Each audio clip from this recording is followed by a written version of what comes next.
Hoje trazemos de volta aqui à sala Maria Isabel Pimentel de Castro Pinto o Fernando Gabeira, que já atuou aqui também numa entrevista. Agora, ele está na série Dois Dedos de Prosa, porque escreveu um artigo, como sempre, brilhante no Globo, na segunda-feira passada, a respeito da guerra da Ucrânia, e voltou a tratar do assunto no Estadão de sexta-feira, anteontem.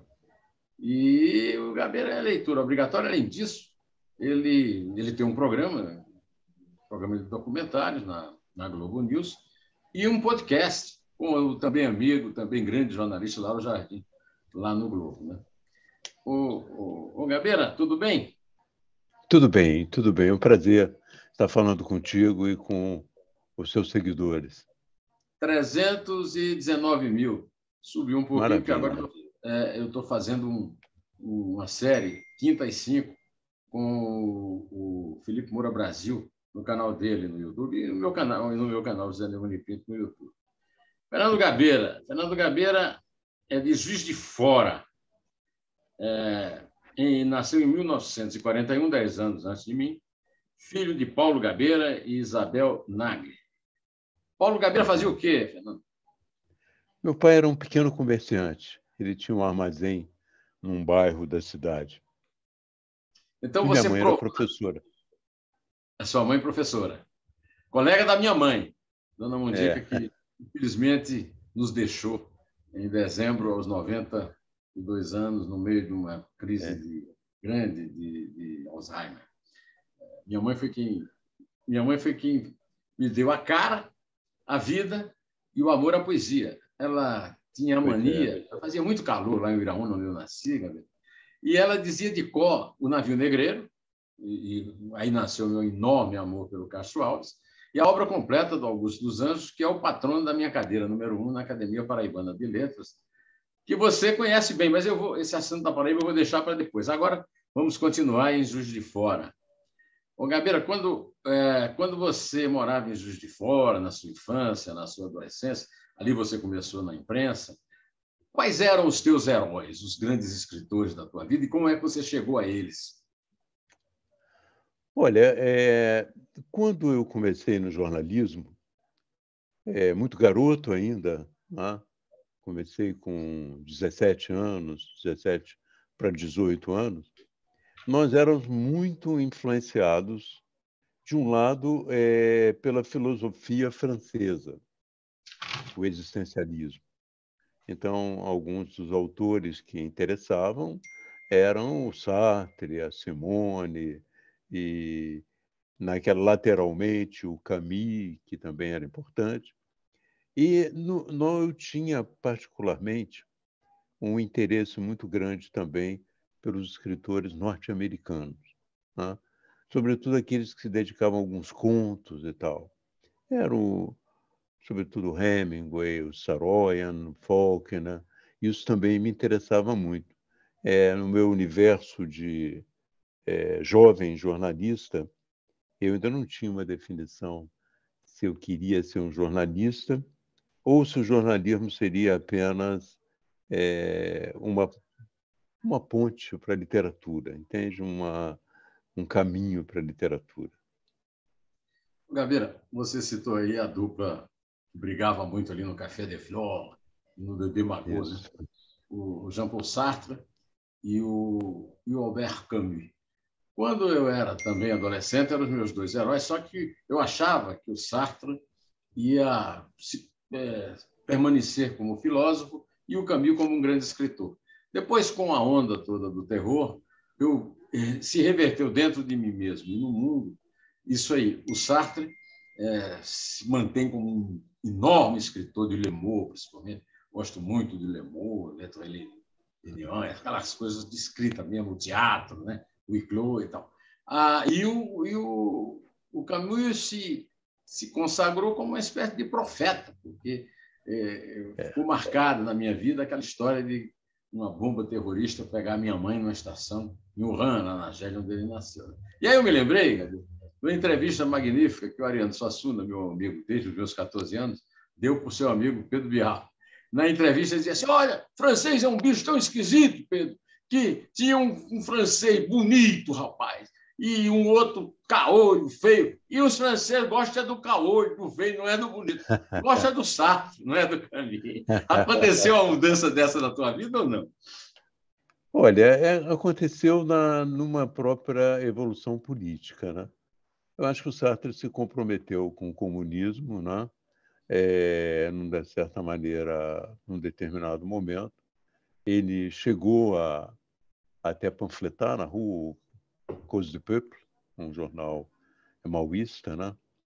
E o Camus manteve uma certa distância.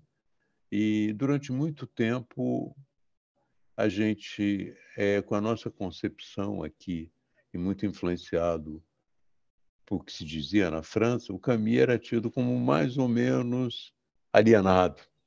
E o Sartre participante, tomando posições corretas. Hoje, com o tempo, você vê que as posições do Camus são mais sustentáveis a longo prazo do que a do Sartre. Apesar do Sartre ter se mantido como um grande escritor. Aliás, agora Não, me não há lembrei, dúvida. eu conversando com você, me lembrei de uma biografia maravilhosa do Camus, do Tolkien, e nessa biografia ele conta que o Camus ganhou o Prêmio Nobel de Literatura muito jovem, mais jovem de todos os tempos, na época, né? E aí vai para Oran, e quando desce em Argel, pega um táxi, e aí o táxi olhava para ele, olhava e disse: eu estou conhecendo você. Aí o Camus: não diga, né? A notícia já chegou por aqui, né? Você não era goleiro daquele time? Depois Por ele acaso, chega ele na gostava casa. muito de futebol. Pois é. Era goleiro do time, lá não esqueci agora o nome do time. E aí, quando ele chega na casa da mãe, né? Os tios, todos. Aí um tio pergunta assim para ele: Albert, você faz mesmo o que na vida? Você ganha como a vida? Mas escuta, o teu pai, o Paulo, né? Esse nome Gabeira foi ele que inventou? Ou foi já Não, uma. a Já gente era tem uma uma corruptela do impressão Gebá? que é uma corruptela. Os meus avós que chegaram no Brasil, eles eram analfabetos. Então, tiveram muita dificuldade de comunicação no Porto. Né? Então, muito possivelmente, o sobrenome foi... Eles podem ter dito Gbeira, e eles entenderam Gabeira e colocaram Gabeira e ficou para sempre. Muito possivelmente essa é a versão que nós temos. Temos uma coisa em comum. A minha mãe lia a Biblioteca do Padre, na paróquia de Iraúna, e lá encontrou um grande orador britânico chamado John Henry Newman. E queria que meu nome fosse José Newman Pinto. Meu pai foi fazer o registro do cartório e a mulher do cartório, ele não lembrava direito o nome, a mulher do cartório também não conhecia Newman, e eles inventaram esse nome absurdo, Neumann. Eu até pensava que não existia, mas já vi que tem outras pessoas aí que chegaram a adotar esse nome até antes de mim. De qualquer maneira, meu nome Neumann é uma corruptela de Newman. Eu preferia ser Newman por causa do Paul Newman, nem tanto por causa do John Henry Newman. Eu tenho os sermões dele, maravilhoso. Mas você se considera um mineiro de raiz? Olha, eu vivi em Minas Gerais até os 18 anos. Tá? E sempre fui muito ligado a um grupo de intelectuais mineiros que saiu de Minas para o jornalismo, para a poesia, para a literatura, para os contos. Os mineiros são famosos contistas, né? Senhor. Então, tenho essa ligação emocional com escritores e poetas de Minas Gerais, com quem eu vivi. O Ivan Ângelo é um que Ivan vive em São Ângelo. Paulo Trabalhei com durante ele muito no Jornal da tempo. Tarde. Afonso Romano Santana também Grande Afonso. participava desse grupo. Então, eu sempre gostava muito da literatura, gosto muito da poesia do Drummond, gosto muito da poesia de alguns poetas mineiros da minha terra, Murilo Mendes, entende? E gosto muito da literatura mineira do Guimarães Rosa, entende? Então, essa atmosfera de Minas nunca me deixou muito. E agora, nessa idade mais avançada, eu vou muito a Minas Gerais. Estou sempre indo a Minas Gerais, fazendo um trabalho aqui, outro. Sabe que Minas ninguém conhece totalmente, né? Houve um candidato lá uma vez que disse que eu conhecia tudo, mas são 856 municípios. Então, ninguém conhece totalmente Minas. Então, é sempre uma descoberta. Estou sempre indo a Minas, descobrindo alguma coisa. João Guimarães Rosa, eu fui convidado para abrir uma semana cultural da Academia Brasileira de Letras e eu fiz uma palestra sobre o jagunço e o bacharel. Era o Riobaldo e o Bentinho.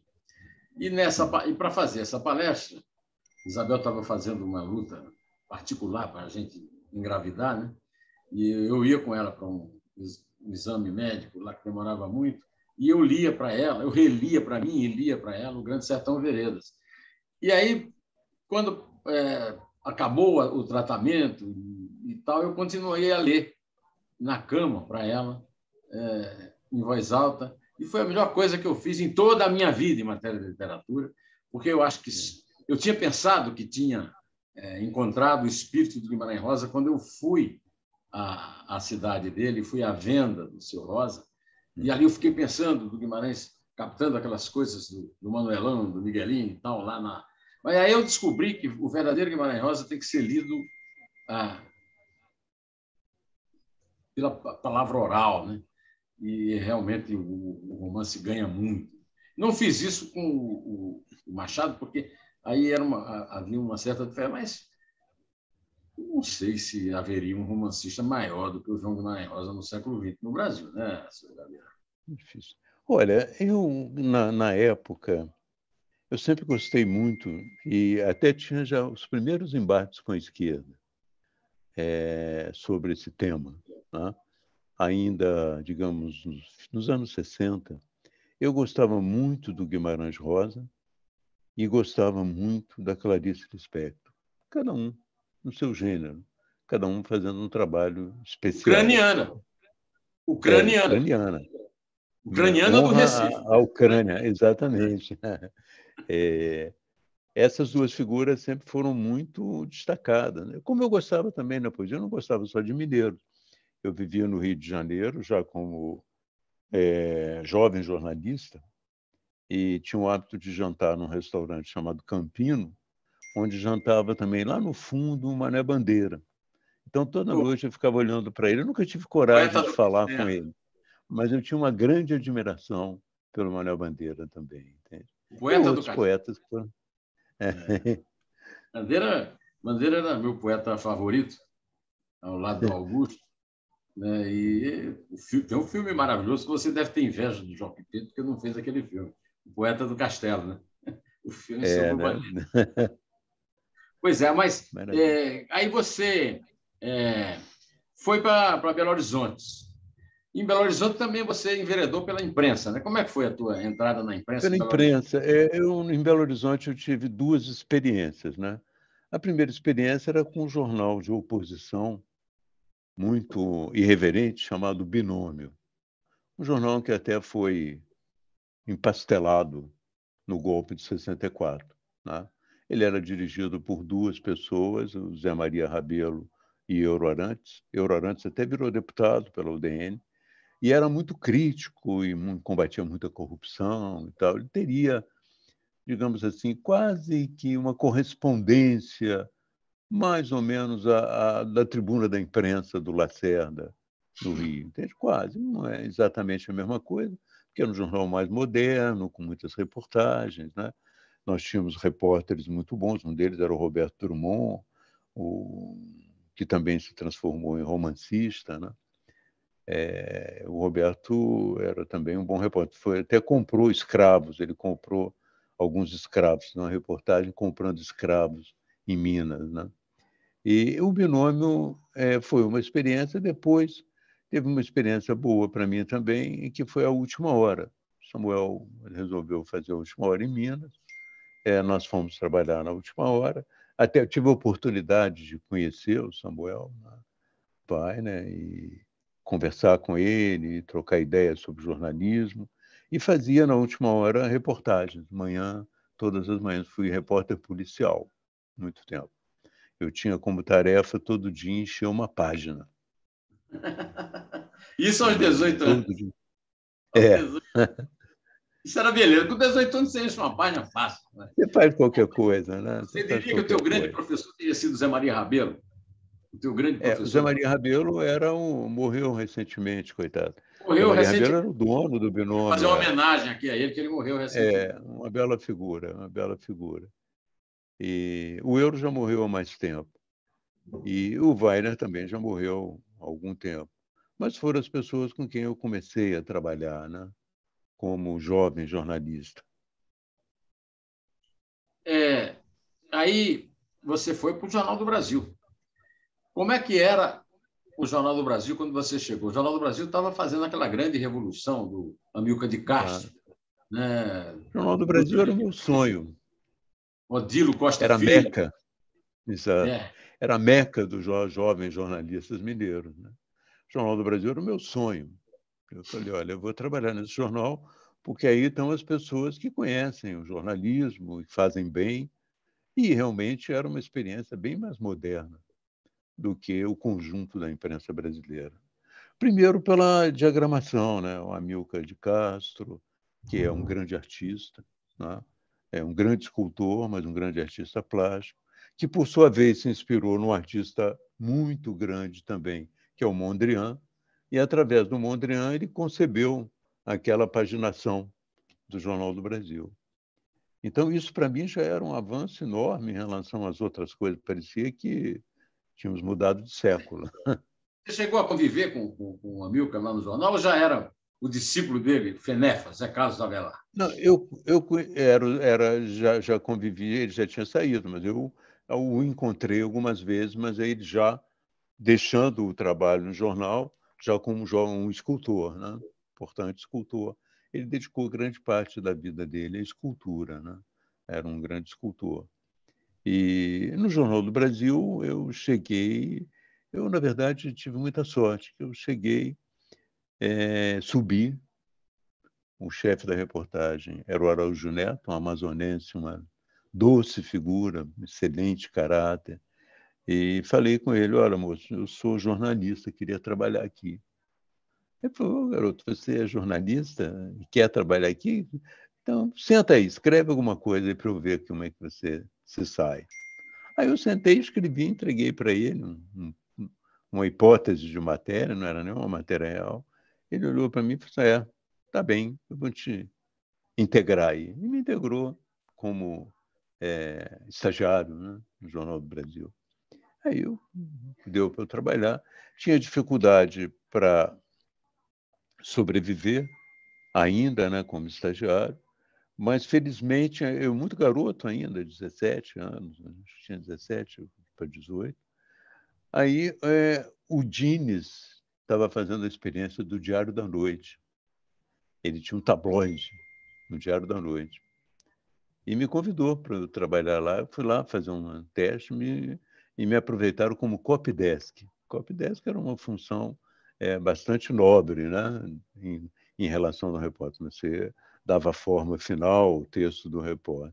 Então, eu trabalhava, acordava 4 horas da manhã, começava às 5, era um tabloide vespertino, e trabalhava dia para sobreviver e tal.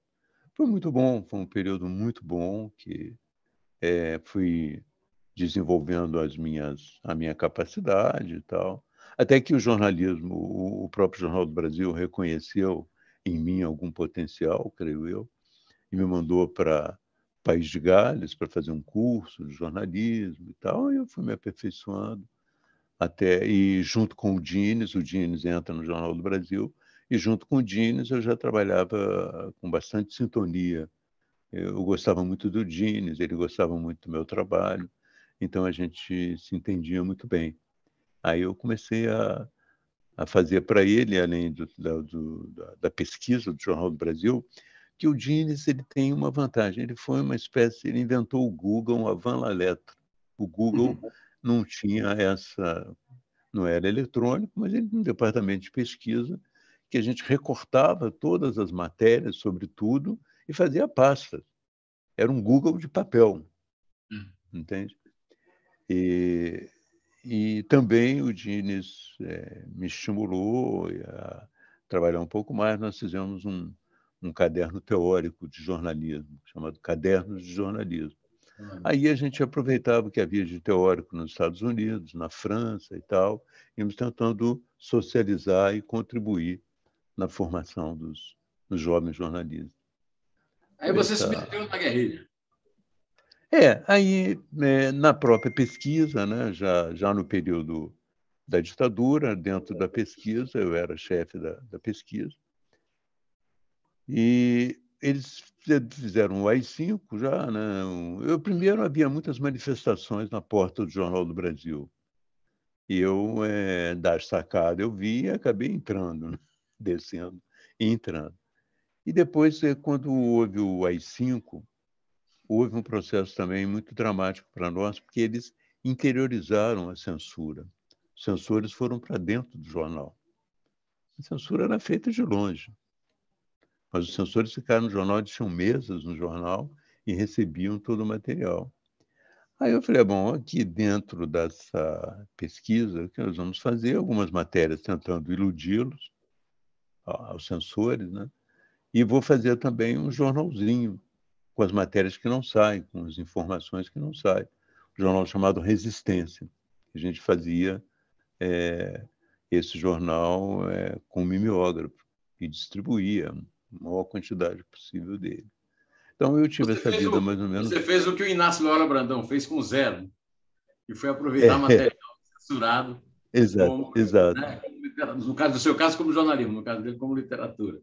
Exato, exato. Então, foi isso. Aí depois veio a luta armada e tudo mais. Eu fui para o exílio. E no exílio, até que eu continuei estudando muito. No exílio, eu estudava mais do que trabalhava. É lógico que eu trabalhava para sobreviver, porque não tinha essa sopa na Suécia. Eu tinha que trabalhar para sobreviver. Mas, e trabalhei também na Rádio Suécia. Trabalhei um pouco na Rádio Suécia, fazendo locução, né, de jornais da Rádio Suécia e textos também para a Rádio Suécia. E se formou em antropologia? Não me formei, não. Eu apenas fiz os primeiros anos. Eu tinha uma dificuldade ali em antropologia, que era uma dificuldade que os professores tinham razão. Eu achava que sabia tudo, porque eu tinha um erro muito grande, que eu tinha estudado muito marxismo e aplicava o marxismo a tudo, entende? E acontece que a antropologia ela é exatamente alguma coisa fora do marxismo. O marxismo não é necessariamente um instrumento, a ferramenta adequada para isso. Então, eu tive, de vez em quando, eu tinha algumas notas baixas, com razão, por mais que eu pensasse que fosse bem feito o texto. E eu fiz um semestre, um pouco mais, mas depois voltei para o Brasil, não completei o curso. Mas continuei estudando antropologia, continuei lendo, estudando e muito interessado no tema. Ô, Gabeira, eu gosto muito da autocrítica que você fez, eu peguei por aí. Todos os ex-guerrilheiros dizem que estavam lutando pela democracia. Mas, se você examinar o programa que tínhamos naquele momento, queríamos uma ditadura do proletariado. Esse é um ponto de separação do passado. A luta armada não estava visando a democracia, ao menos não ao programa. Exato. Eu mantenho Uma coisa que eu vivo dizendo aí, mas ninguém acredita em mim. Eu nunca participei da luta armada. Eu sempre disse isso. A luta armada não lutava pela democracia, lutava pela ditadura do sinal oposto. Exato. Nós tínhamos várias referências, né? Referências históricas, né? Seja a referência soviética, que era Lenin e depois Stalin, acabou sendo realmente uma ditadura, que se prolonga até hoje por outros caminhos, né? Daqui a pouco nós vamos entrar na Rússia de hoje. A China, que entusiasmava alguns, que tinham a tática de cercar a cidade pelo campo, né? Evolução cultural. Mas a China também não era democrática. E os foquistas, que se inspiravam na Revolução Cubana, que também tinha uma visão da Revolução Cubana, que não era necessariamente uma democracia, pelo contrário, ela era bastante rígida com os opositores, né? Muitos deles foram para o paredão. Aí você entrou na moda, escreveu um livro. O que é isso, companheiro? Como é que esse livro foi bolado, escrito, publicado, e você fazendo sucesso de sunga de crochê no verão das dunas em Isso aí Jardim de Alá? essa história sempre parece uma coisa do século passado, mas às vezes para mim parece uma coisa da Idade Média. Mas vamos voltar lá. Tanto tempo se passou, né? Mas, olha, o Que é Isso, Companheiro nasceu de uma necessidade. Eu tinha feito um trabalho crítico, mas muito intelectualizado. Eu vivia na Alemanha, estudava muita filosofia, muita coisa, e acabei metendo o pé pelas mãos. Fiz um trabalho muito intelectualizado, baseado na teoria da contradição, mostrando que, aí tentando, pelo caminho da teoria da contradição, mostrar que era necessário uma saída em que as partes não antagônicas não se destruíssem.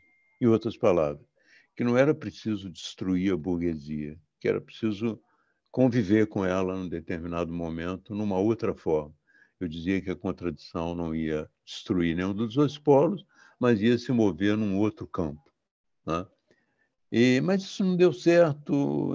Eu até achei que estava muito intelectualizado, muito difícil de transmitir. E tive a oportunidade em Paris, de dar uma entrevista para o Pasquim. Estava lá o Ziraldo, Darcy Ribeiro, uma série de pessoas, Milton Temer, uma série de pessoas amigas, simpáticas, e que me viram em Paris antes da volta ao Brasil. E disseram: você não gostaria de dar uma entrevista? Eu falei: darei com prazer. E dei uma entrevista sobre a luta armada, sobre a anistia e todos aqueles fatores, usando essas ideias que eu estava desenvolvendo no campo teórico, mas já de uma maneira popular, bem trabalhada, mais tranquila. E a entrevista foi muito bem recebida. E eu, como trabalhava num hotel na Suécia, eu era porteiro noturno. E os suecos, apesar de dormir muito cedo, mesmo os hóspedes, eu tinha que ficar acordado de noite. Aí eu aproveitei aquelas noites, como porteiro de hotel, para escrever O Que é Isso, Companheiro. Já voltar para o Brasil com um livro pronto sobre a experiência. E você tinha consciência de que o Que é Isso, Companheiro seria, vamos dizer, um divisor de águas no jornalismo e na literatura do Brasil, não, no rumo de uma Não tinha consciência, eu prosódia tinha uma mais... expectativa.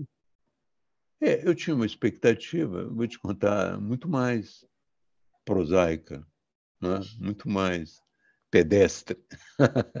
Eu tinha uma expectativa de escrever o livro, receber algum dinheirinho pelo livro e sobreviver enquanto eu tentava achar uma vida no Brasil, entende? Que a gente saiu com a mão, pé nas costas, sem nada, né? E voltei também sem nada, né? Então eu pensei, bom, eu escrevo esse livro, tenho alguns direitos autorais durante alguns meses, e nesses meses eu vou tentar ver como é que eu sobrevivo. Era uma visão muito mais pedestre, né? Muito mais simples. Eu não estou bem... O livro foi editado pela Codecri, não foi? Foi editado pela Codecri, que era a editora do Pasquim, entende? O Pasquim. Então não era muito rigorosa nesse negócio de... A gente vendia, mas não tínhamos um controle completo da situação. Depois ele foi passando para outras editoras e tal, e chegou a atingir um número muito alto de vendas no final, um livro que deve ter vendido quase 1 milhão de exemplares. E teve o filme. Você gosta do filme? Eu gosto, eu até defendi o filme, eu me dei muito bem com o Bruno Barreto, que foi o diretor, escrevi algumas coisas, alguns esboços do roteiro do filme. Mas o filme é o seguinte: uma coisa é você escrever um documentário sobre o período, outra coisa é você escrever um filme. a ficção precisa de tomar certas liberdades, né? Na ficção, se alguém não se apaixona por alguém, se não há uma coisa, as coisas ficam mais difíceis, né? Sempre ela tem a sua lógica, o seu tempero, né? Então, eu considerava o documentário e considerava a ficção uma visão do documentário com o seu tempero ficcional, né? E foi bem sucedido, chegou aí para o Oscar, quase venceu o Oscar, perdeu para um filme holandês, mas quase venceu, era um dos favoritos para ganhar o Oscar do filme estrangeiro daquele ano. Foi aí que o quase entrou na tua vida, porque você quase foi prefeito do Rio. Mas para chegar quase prefeito do Rio, você foi candidato pelo PT a governador e perdeu para Moreira Franco, foi candidato a presidente, teve 18% dos votos, né? E não chegou. 18 não, deve ter tido 1,8. 1,8, desculpa. Eu não, no máximo. Eu não li, o velhinho aqui está ficando cego. Com 70 anos. Se eu tivesse 18%, eu teria um capital político extraordinário. Não, mas você teve aqui, quer ver? Você foi reeleito deputado federal com 293 mil votos. A Prefeitura do Rio, você chegou no segundo turno e perdeu para Eduardo Paes por uma diferença ínfima, né? 1, não sei o quê também, tá certo? É verdade. Aí você como carioca, mineiro exilado no Rio, embora o Juiz de Fora é mais uma extensão do Rio do que outra coisa, né? Você teve a oportunidade de lidar, de conhecer os piores prefeitos do Rio, o Marcelo Alencar e agora o Cláudio Castro, que é uma espécie de figura cuja ânima é o Bolsonaro, né? E os piores governadores, todos foram presos ou condenados, né? Quer dizer, aí você diz assim, rapaz, olha em que fria que eu me meti. Os caras queriam eleger os piores. O Marcelo Alencar, eu tinha muito carinho por ele. Ele foi até um prefeito razoável. O Marcelo Alencar, ele, antes de ser político, ele era o advogado dos estudantes no 68. Ele foi advogado do Vladimir Palmeira. Ele era ligado ao Brizola, era isso? Ele era ligado ao Brizola. Depois ele se ligou ao Brizola, né? E o Marcelo Alencar disputou com um rival bastante difícil quando ele se elegeu, que foi o Macaco Tião. O Macaco Tião foi lançado naquela época como candidato a prefeito e arrebatou uma parte do eleitorado no Rio, o Macaco Tião, é verdade. Mas o Marcelo teve uma resistência legal, hoje ele é até nome de um viaduto aqui no Rio, e muito querido, foi muito querido. Já os governadores, né, todos foram presos, e realmente eu tive um embate mais direto com o Sérgio Cabral, né? Sérgio Cabral, eu disputei com ele. Apesar dele ser filho do Sérgio, que era do Pasquim. Apesar de ser filho do Sérgio Cabral, que era do Pasquim. Exato. Mas o Sérgio Cabral, já quando eu disputei com o Eduardo Paes, quem estava apoiando fortemente o Eduardo Paes era o Sérgio Cabral. Quase toda a estrutura da campanha do Eduardo Paes foi montada pelo Sérgio Cabral. Eu perdi aquela eleição, depois disputei a eleição com o Sérgio Cabral em 2010, exatamente para mostrar que não era possível, que eu tinha uma visão dele e do governo dele que eu achava que tinha que ser combatidas, não é? E o Sérgio Cabral, quando foi eleito já pela segunda vez, antes do grande escândalo, ele arrebatava muito alguns intelectuais, ele fascinava a televisão, entende? A televisão. Porque ele expressava um governo com uma euforia de crescimento, com uma abundância de dinheiro, que interessava a todos, entende? A prosperidade interessa à imprensa, tá? Da mesma maneira, a prosperidade interessa aos intelectuais que querem fazer seus filmes, as suas obras de teatro e tal, entende? Então, ele Pode falar. Gabeira, eu cometi aqui... Você leu o livro do Freud, o Psicopatologia da Vida Cotidiana? Não? Eu cometi um lapsus linguae. Eu adoro aquele livro. Acho um dos textos mais magníficos que eu já li na vida, né? E eu cometi um lapsus linguae, não era o Marcelo Alencar que eu ia falar, era o Marcelo, sobrinho do bispo Macedo. Sim. É o nosso... pior prefeito do Rio da história, né? Exato. Marcelo... Ih, Cacilda. Sabe que eu também, até nesse momento... Marcelo Crivella. A Isabel nos socorre. A doutora em História, Isabel. Marcelo Crivella. Então, desculpe, Marcelo Alencar. O Marcelo, como eu te disse, né, o Marcelo Alencar era uma figura interessante. É uma figura querida. O Crivella faz parte dessa leva, né, de candidatos. Aqui entra no tema que eu quero discutir com você. Você foi muitos anos da Câmara. Né? E ali você teve a oportunidade de conviver, por exemplo, com o Jair Bolsonaro, com o Arthur Lira, né? E conviver com uma verdade que o Ulisses sempre dizia, que a Câmara é sempre pior do que a anterior. Né? A sua expectativa agora, em 2022, é que o Ulisses seja negado ou seja confirmado? Olha, infelizmente, a expectativa é de que ele pode ser confirmado. Mas depende, de alguma maneira, de nós chamar a atenção, entende? Para o fato de que nós nos concentramos muito nas eleições presidenciais. E nós deixamos um pouco o parlamento sem muita atenção. E isso faz com que o parlamento, por exemplo, no Brasil, você tem candidatos populistas que, em determinado momento, arrastam a simpatia da população e levam consigo uma série de candidatos proporcionais, que são as coisas a estrutura mais heterogênea possível. O caso do Bolsonaro é típico. Ele ficou muito popular, teve um caminhão de votos e arrastou consigo uma bancada heterogênea e de um nível muito baixo. A tendência agora é piorar, na sua opinião. Por quê? Porque também a visão brasileira é a seguinte: vou escolher o presidente e vou escolher um deputado que esteja do lado dele, entendeu?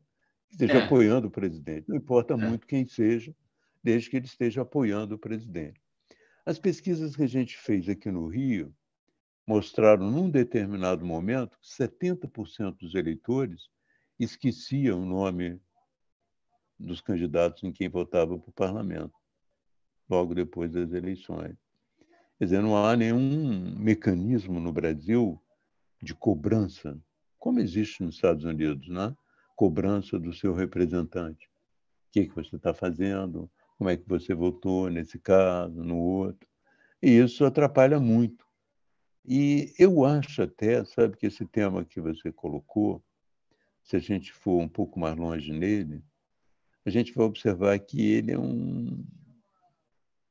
uma espécie de calcanhar de Aquiles da democracia brasileira. Sim, senhor. Muito bem denominado. Agora você, Gabeira, você agora está mudando de novo. Você é a cobra que muda de pele, né? Você, desde 2013, é documentarista. Tem um programa de documentário na Globo News, além de ser comentarista político. Mas eu queria que você falasse um pouco desse documentário, porque você está tendo um acesso ao Brasil real, como, por exemplo, a nossa, minha e da Isabel, amadíssima Paraíba. Você volta apaixonado pelo polo Politécnico de Campina Grande, pela prisão de Campina Grande, onde há uma ala gay e tal. Quer dizer, me resuma aí, mais ou menos, como é que você se sente agora? Se sente agora um profissional realizado nessa sua nova tarefa, os documentários e os comentários políticos? Olha, realizado não, porque eu me coloco um caminho de crescimento ainda muito grande pela frente. Você sabe que eu me transformei num documentarista um pouco também empurrado pela própria indústria. No passado, eu fui correspondente da Folha de São Paulo na Europa, depois da queda do Muro de Berlim. Eu fazia fotografias, escrevia e fazia fotografia. Mas houve um determinado momento que a indústria deu um salto e as máquinas fotográficas passaram também a filmar. Isso abriu para mim um potencial. Olha, puxa, está aí um campo que eu tenho nas mãos agora e que eu preciso aproveitar. Então, foi um aprendizado difícil, porque você passar da fotografia para o vídeo implica em aprender uma outra linguagem. Você começa falando o teu beabá de lá. Você começa fazendo uma espécie de mostrando um álbum de fotografia, né? Um vídeo, mostrando só fotos estáticas. Depois você vai avançando, vai compreendendo o movimento, vai usando o movimento da câmera, enfim, você vai dominando aquela linguagem. E o Brasil, para mim, foi a escolha. Eu falei assim, eu quero fazer material sobre o Brasil, sobre lugares do Brasil que as pessoas não vão. E tinha também uma intenção, não só de ir nesses lugares, mas, de uma certa maneira, com o meu trabalho, ajudá-los, né? Eu sou muito entusiasmado com a ideia da economia criativa. E alguns desses lugares, entende, são lugares que você chegando, levantando a tradição do lugar, a cultura do lugar, você oferece também a eles e junto com eles, você ajuda a formular uma espécie de narrativa que pode, de uma certa maneira, fundamentar o turismo na região. O turismo não é só uma ida aos lugares bonitos da região, mas uma narrativa. É conhecer um lugar que tem uma história, tem uma cultura. E isso eu achei que, através desse trabalho de mostrar o Brasil um pouco desconhecido e de trabalhar junto com essas populações, no sentido de que elas vissem o seu valor cultural e histórico, eu achava que a gente podia também contribuir achando esse veio da economia criativa, entende? Então, essa foi uma das minhas ideias, né? Que estão sendo realizadas, plenamente realizadas. Estão sendo realizadas. Houve uma interrupção, né, Neumann, que independeu de mim, que foi essa pandemia, né? A pandemia segurou muito. Mas Então, você está na voltando. pandemia... Estou Não, você está voltando, voltando. já estou Agora está voltando. voltando também no jornal. Sexta-feira, dia 28, você publicou um artigo na sua coluna semanal no Globo chamado A Aventura Humana do Vírus à Guerra. Chamou a atenção o último parágrafo, como sempre. É hora de convocar uma ampla reunião de emergência no Congresso para discutir a crise ucraniana no Brasil. O tema transcende a um governo hesitante. Exatamente. Eu repito isso no meu artigo hoje do Estado de São Paulo, senhor. já trazendo... Também falarei dele. O artigo chama-se Um Novo Mundo Após o Carnaval. Exatamente. Está Eu no Estado de São repito porque eu acho que o mundo estava mudando com a guerra na Ucrânia. E essa mudança no mundo ia implicar necessariamente mudanças para o Brasil. E que era mais ou menos incompreensível que nós não nos reuníssemos para dizer, puxa, diante de tudo isso que está acontecendo, como é que o Brasil vai ficar? Né?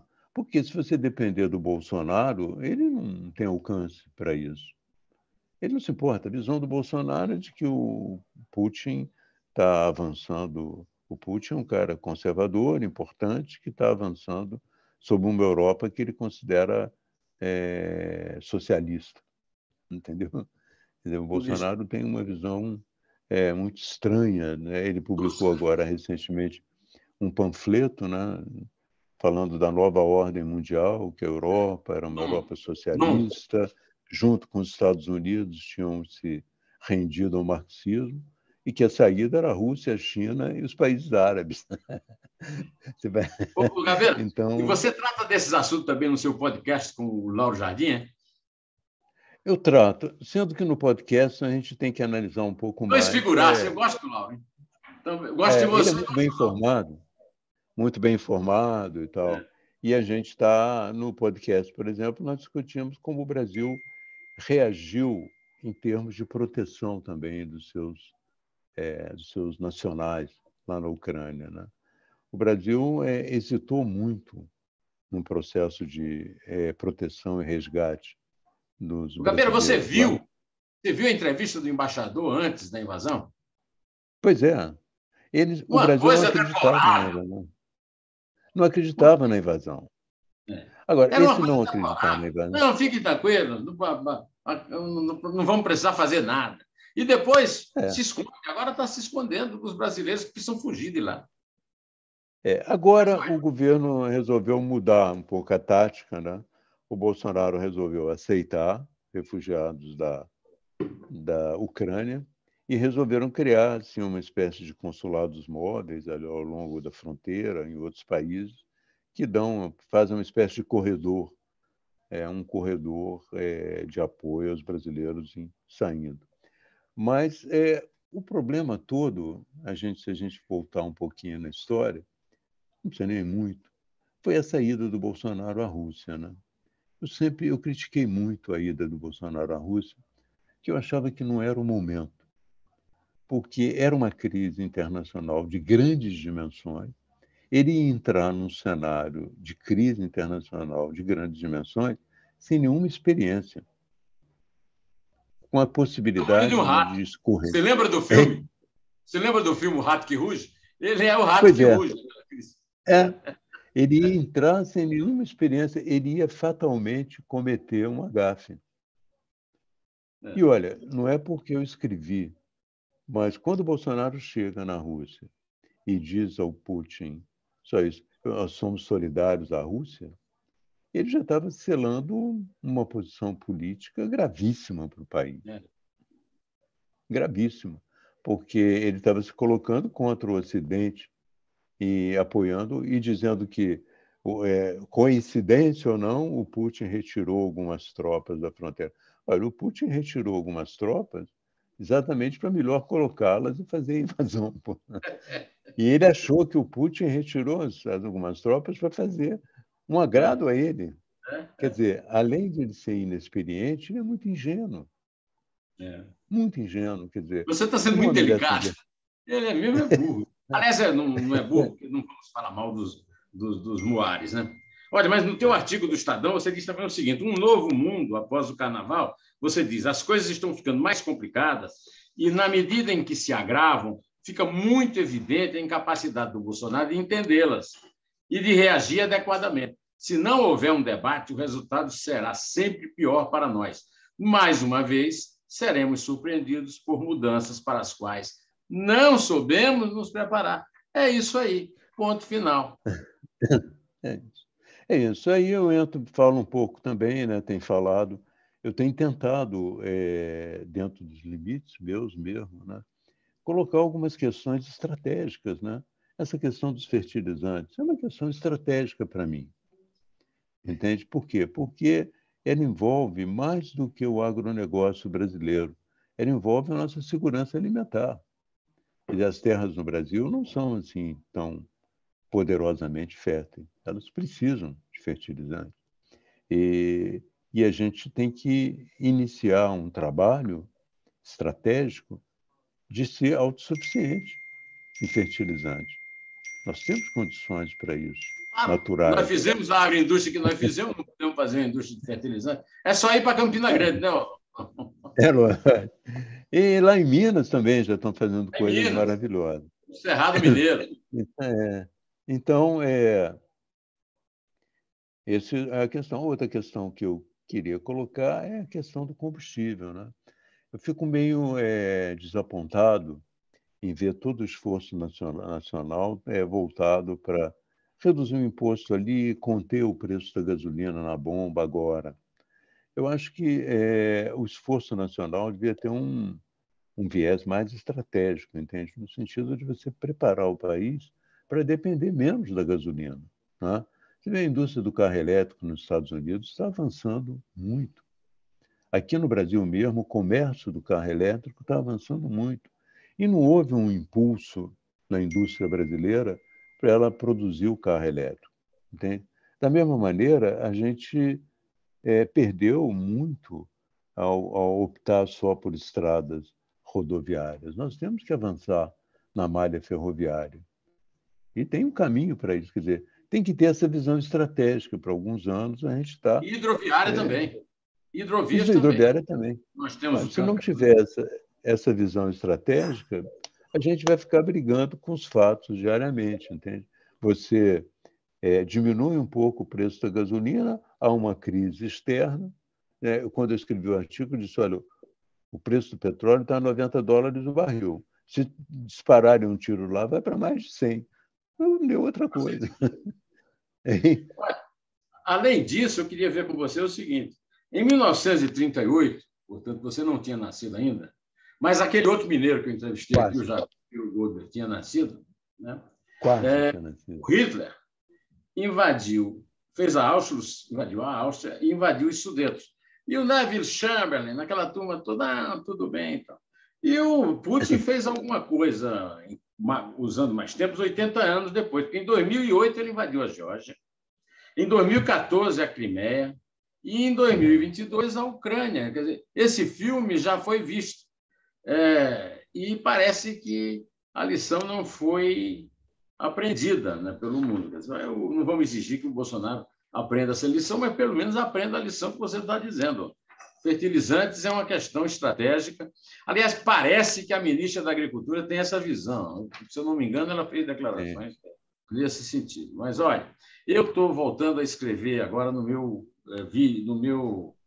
site, no blog do meu site, um artigo semanal. E essa semana eu escrevi um artigo sobre invasão da Ucrânia suja e cruel. Para acabar com essa visão de, olha, não nazista, não sei o quê. E eu cito um artigo interessante que você leu, porque você leu o Guardian, né? O Yuval Noah Harari, autor de Sapiens, Uma Breve História da Humanidade, escreveu no Guardian, no artigo Por que Putin já perdeu. Que a Ucrânia teve uma coisa positiva nessa invasão. Com isso ficou provado que a Ucrânia é uma nação muito real, que os ucranianos são um povo muito real e que definitivamente não querem viver sob um novo Império Russo. É ou não é, seu Gabriel? Claro. Não tem dúvida. Eu escrevo sobre isso agora no Globo de segunda-feira, mostrando que, quando houve a Revolução Bolchevique, o Lenin achou que a Ucrânia devia ser um país. E mais ainda, ele falou assim, a Ucrânia deve ter sua própria língua, é importante que eles desenvolvam, que eles falem a sua língua, que ensinem a sua história nas escolas. Mas o Lenin já estava doente. E vem o Stalin, que era o comissário das nacionalidades. E o Stalin tinha uma visão de que tudo devia ser centralizado. Ele, apesar de ser georgiano, ele achava que tudo ia para a Rússia. Entende? Então, ele aniquilou essa ideia, ou pelo menos negou a ideia de uma Ucrânia que o Putin agora vem negar de novo. O Putin vem dizer que a Ucrânia é uma mentira. Antes da morte do Lenin, antes, inclusive, do Stalin assumir, houve a Guerra Civil e o Trotsky comandou o Exército Vermelho. E no Exército Vermelho, a derrota dos brancos, né, dos russos brancos, apoiados pelos aliados ocidentais, levou à formação da União Soviética, né? E o Stalin, de certa forma, carimbou isso na Segunda Guerra, quando ele se tornou o grande herói da guerra. Porque quem chegou a Berlim foi ele. Quem botou a bandeira do martelo e a foice no Reichstag foi ele, né? Agora, depois, a Ucrânia teve a Ucrânia que era a Rússia no tempo dos czares e do grande czar Stalin, volta agora a ficar no centro de uma discussão, no momento em que ela tinha ali, sei lá, 25 anos de independência, graças ao Gorbachev, né?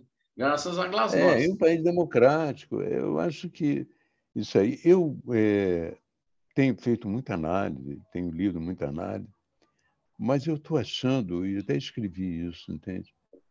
Que tem um lado meio patológico no Putin, entende? Eu acho que só análise política não explica muito bem, entende? Que ele tem um perigo, a gente precisa talvez conhecer, ou pelo menos estudar melhor essa mente, entende? Que doentia. Tem problemas, tem doentia, entende? E ontem, por exemplo, essa noite, né, foi uma noite de muita tensão. Eu digo a noite anterior a essa nossa entrevista, que está sendo feita no sábado. Quer dizer, eles atacaram uma usina nuclear. Então, incêndios numa usina, a maior usina nuclear da Europa. Agora, você imagina, é uma irresponsabilidade que fora do comum. Porque, é claro, nós que temos parentes na Europa, passamos a noite dizendo, há vazamento, não há vazamento, que aí você vai ter que calcular se há vazamento, o ritmo da evolução do vazamento, como ele se desloca na Europa. Mas a verdade é a seguinte, se houver vazamento, quem está muito próximo também é a Rússia. É. Eles também estão se Como já colocando. ficava Chernobyl, que é na Ucrânia. Exato, mas essa também é na Ucrânia, quer dizer, é uma coisa assim fora do comum, quer dizer, uma irresponsabilidade. Você não pode dizer assim, esse cara é um cara irresponsável porque quer destruir o Ocidente. Eu acho que ele é irresponsável porque ele quer destruir tudo, entendeu? Quer dizer, uma coisa desse tipo é um ato de autodestruição também, entende? Eu queria lhe acrescentar uma preocupação aí. Eu termino o meu artigo, esse que eu te falei, a invasão da Ucrânia é grave, é cruel e suja e cruel, com um parágrafo que eu não vou ler aqui, mas eu vou te dizer, o desembargador Fausto de Santos, em que ele chama atenção para o fato de que essas sanções ocidentais devem aproveitar para controlar o dinheiro da criminalidade, da corrupção e do crime organizado na Rússia. Hoje está mais ou menos consagrado que a Rússia é a capital mundial do crime e da corrupção. E nesse momento em que a gente está tendo um retrocesso muito grande no combate à corrupção e também ao crime, num governo de uma pessoa que não faz a menor questão de esconder as suas ligações com as milícias, né? Está na hora da gente começar a ficar sabendo qual é a verdadeira importância econômica do dinheiro do crime na Rússia, do dinheiro da corrupção na Rússia. Porque todos esses magnatas russos que estão aparecendo no noticiário vêm da corrupção de dinheiro público. Né? Claro, claro. E mais ainda, o Ocidente se beneficiou. A Inglaterra se beneficiou muito desse capital que eles trouxeram. O time campeão do mundo, o Chelsea, é de um russo que agora está tentando vender. Lógico. Está tentando vender, diz que vai dar o lucro para as vítimas da guerra. Mas a verdade é a seguinte, entende? É que o Ocidente também fez vista grossa porque ganhava dinheiro com isso. O Ocidente não é um paraíso, entende? Moral.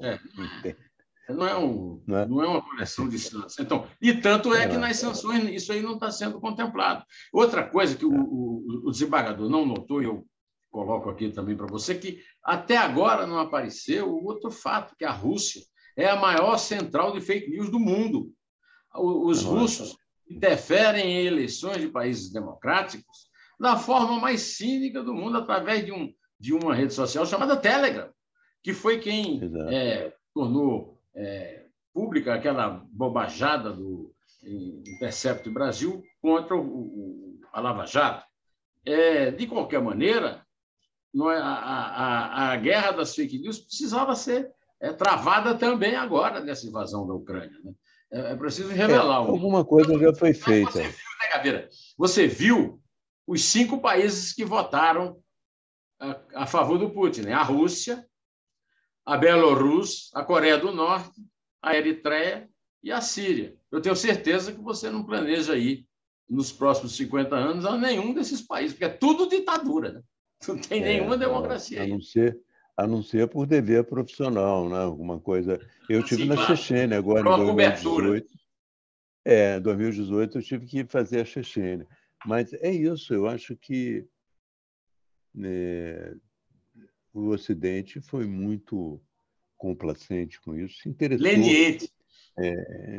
Se interessou nesse dinheiro, nessas relações e tal, e deixou passar, e agora você vê, nós descobre que está dependente do gás e do combustível russo, assim como nós descobrimos que estamos dependentes do fertilizante russo, entende? Mas é muito você descobrir isso sem ter um plano sem ter um pulo do gato é muito difícil, né? É difícil, porque mostra que não há assim uma reflexão estratégica, né? Porque não há uma preocupação estratégica. Eles vão tocando o barco na medida que há interesses econômicos, mas agora todos vão ter que... Você vê que o Putin, de uma certa maneira, conseguiu unificar a Europa, conseguiu unificar os Estados Unidos e a Europa, conseguiu redimensionar a dependência militar dos europeus em relação aos Estados Unidos, fazendo com que a Europa passe a gastar mais com armamento, né? E, de uma certa maneira, ele conseguiu o oposto do que pretendia. Tanto é que o Harari, que eu citei aqui, e acho que a Miriam Leitão também hoje, de certa forma, lembram a gente que Putin começa com P de pio, né, Gabeira? É lógico. O Putin... Agora, eu mostro que, como nós estamos num mundo problemático, né? Porque você não pode dizer que é uma guerra ideológica. A ideologia já foi... a violência já está autônoma em relação à ideologia. O Putin, quando diz assim, eu vou atacar um governo neonazista, ele sabe que está mentindo. O presidente da Ucrânia é um judeu, pô. Isso não é Ele ideológico. sabe. Isso é fake news. É lógico. E tanto ele não Ele é acredita, judeu, é o né, único judeu governante fora do Israel. e tanto ele não acredita que ele acrescenta neonazistas e consumidores de drogas. Quer dizer, se bobear, ele vai acrescentando mais umas coisas, entende? Quer dizer, é uma coisa... Eu acho que o mundo realmente precisa dar uma reavaliada, né? E isso aconteceu numa semana em que os cientistas da ONU apresentaram um relatório deles sobre o aquecimento global, baseado em 34 mil estudos, mostrando a gravidade da situação. E eles, inclusive, consultaram os ucranianos que participavam do estudo se deveriam ou não divulgar agora, em plena guerra. Os caras, não, vamos divulgar, sim.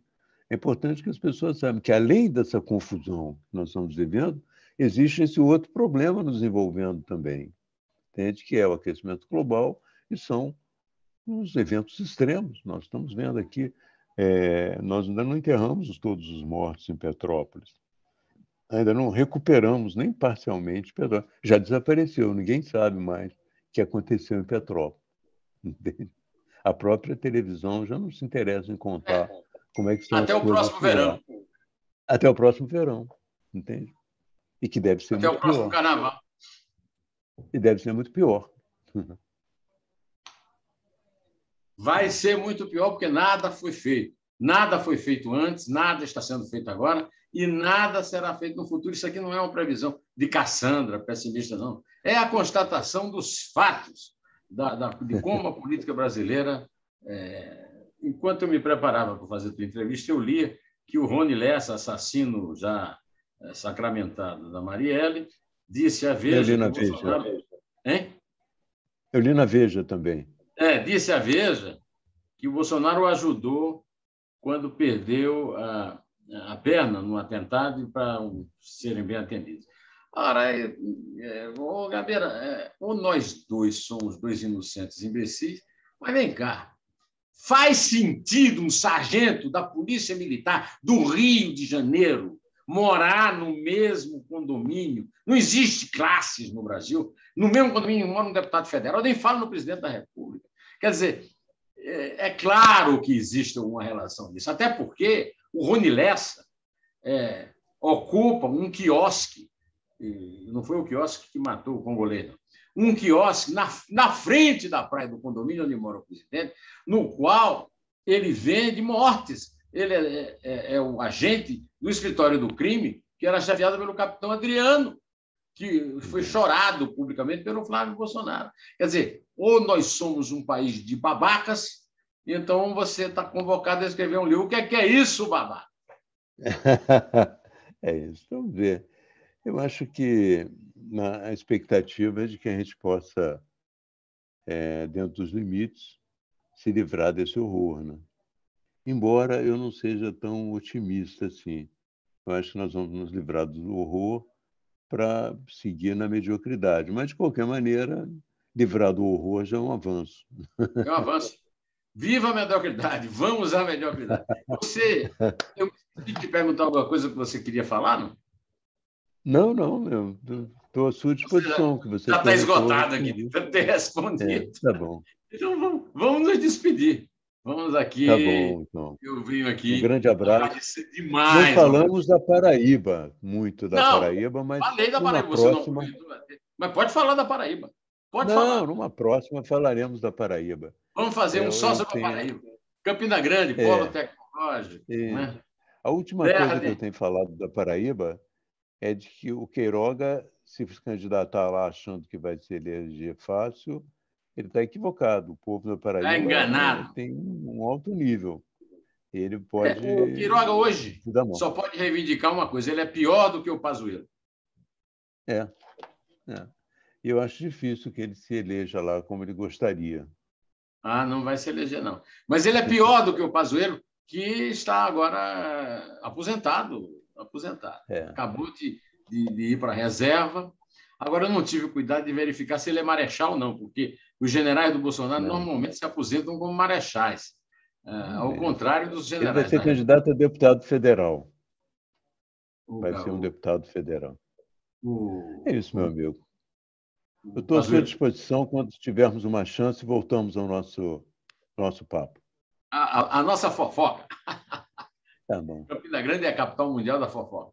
Viva Campina Grande, viva Itaúna, minha terra, viva Juiz de Fora, terra de Jacó Pinheiro Goldberg e de Fernando Gebara. Desculpe, Fernando. Aliás, o Fernando, eu estava pensando aqui, hoje até, conversando com Isabel sobre isso. Esse Bolsonaro conseguiu dividir até as famílias, né? Eu tenho vários parentes muito próximos de quem eu fui obrigado a me distanciar porque são bolsonaristas radicais, principalmente lá em Campina Grande e na Paraíba. E você tem a Leda Nagli aí. Eu abri o computador para ver a coisa sobre você e vi que a Leda Nagli entrevistou a Rogéria Bolsonaro. Pelo amor de Deus. Mas a Leda é minha prima, eu gosto muito dela. Eu também adoro a Leda. Agora, mesmo com divergências, continuamos com uma excelente relação. E fazia um programa maravilhoso que tinha um título adequadíssimo, sem censura. Participei muitas vezes desse programa na TV Educativa no Rio de Janeiro. Viva Leda! Um grande abraço. Abraço grande. Abraço. Tchau, Tudo de bom para você e para nós todos. Obrigado.